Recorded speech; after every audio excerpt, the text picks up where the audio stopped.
વડોદરા જિલ્લાના કરજણનગરના ward number 7 ખાતે ધોરણ 10 અને 12ની બોર્ડ પરીક્ષામાં ઉત્કૃષ્ટ પરિણામ મેળવનાર તેજસ્વી વિદ્યાર્થીઓના સન્માન સમારોહનું આયોજન કરવામાં આવ્યું હતું। વિદ્યાર્થીઓની મહેનત અને સિદ્ધિઓને બિરદાવવા યોજાયેલા આ કાર્યક્રમમાં મોટી સંખ્યામાં વાલીઓ, વિદ્યાર્થીઓ અને આગેવાનો ઉપસ્થિત રહ્યા હતા। કરજણનગરના વોર્ડ નંબર 7 ખાતે યોજાયેલા સન્માન સમારોહમાં બોર્ડ પરીક્ષામાં સફળતા મેળવનાર વિદ્યાર્થીઓનું વિશેષ સન્માન કરવામાં આવ્યું હતું।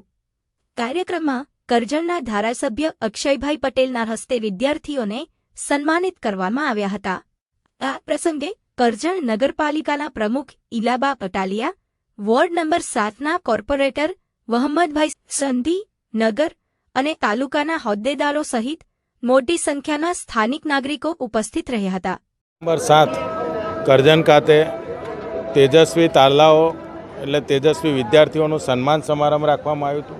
એમાં 10માના અને 12માના વિદ્યાર્થીઓ જે ખૂબ સારા માર્ક લાવીને આ વોર્ડની અંદર ઉત્તીર્ણ થયા છે, તમામ બાળકો આ વોર્ડના તમામ બાળકોનું સન્માન રાખવામાં આવ્યું હતું।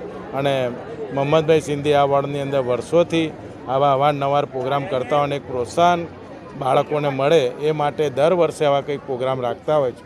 નવરાત્રિ હોય, ગણપતિ દાદાની ગણપતિ ઉત્સવ હોય કે પછી આવા બાળકોને પ્રોત્સાહિત કરવાના ઇનામોનું હોય, તમામ આ વોર્ડની અંદર જે પ્રોગ્રામો થાય છે હું એમની કામગીરીને હું બિરદાવું છું। અને આવા નવું પ્રોત્સાહન બાળકોને મળતું રહે અને બાળકો આ વોર્ડની અંદરથી જે લોકોને તેજસ્વી તારલાઓનું સન્માન કરવામાં આવ્યું છે એ બાળકો ખૂબ આગળ વધે એવી હું પ્રભુને પ્રાર્થના કરું છું। વોર્ડ નંબર 7ના મત વિસ્તારની અંદરથી અમે ધોરણ 2026માં ધોરણ 10 અને 12માં જે વિદ્યાર્થીઓ સારી ટકાવારીથી પાસ થયા છે તેનો અમે સન્માન સમારોહ રાખેલો હતો, સન્માન રાખવાનો પ્રોગ્રામ રાખેલો હતો। અને આ પ્રોગ્રામ રાખવાનો અમારો મુખ્ય હેતુ એ જ હતો કે આ બાળકોને ભવિષ્યના આવા પ્રોત્સાહન મળતા રહે તો એમને જોઈને પણ બીજા બાળકો આગળ વધે અને એમનું પણ ભવિષ્ય સારું બને।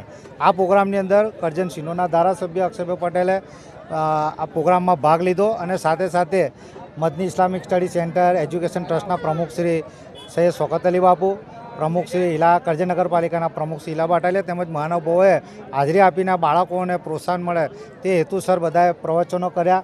અને આ પ્રોગ્રામથી જે લોકો તેજસ્વી તારલાઓના સન્માન કરેલા છે તેઓને પણ આનંદ થયો અને તેને જોઈને હવે બીજા પણ વિદ્યાર્થીઓ અને બાળકો આ બાબતની અંદર ખાસ કાળજી રાખી અને અમારું પણ આવું સન્માન થાય એમ સમજીને અભ્યાસમાં ખૂબ જ ધ્યાન આપી અને એ પણ વધુ ટકાવારીથી પાસ થશે એવી અમારી એમને શુભેચ્છાઓ છે। અને અલ્લાહ ભગવાન કરે કે તેઓ પણ પ્રગતિસર કરે એવી અમારી શુભેચ્છાઓ।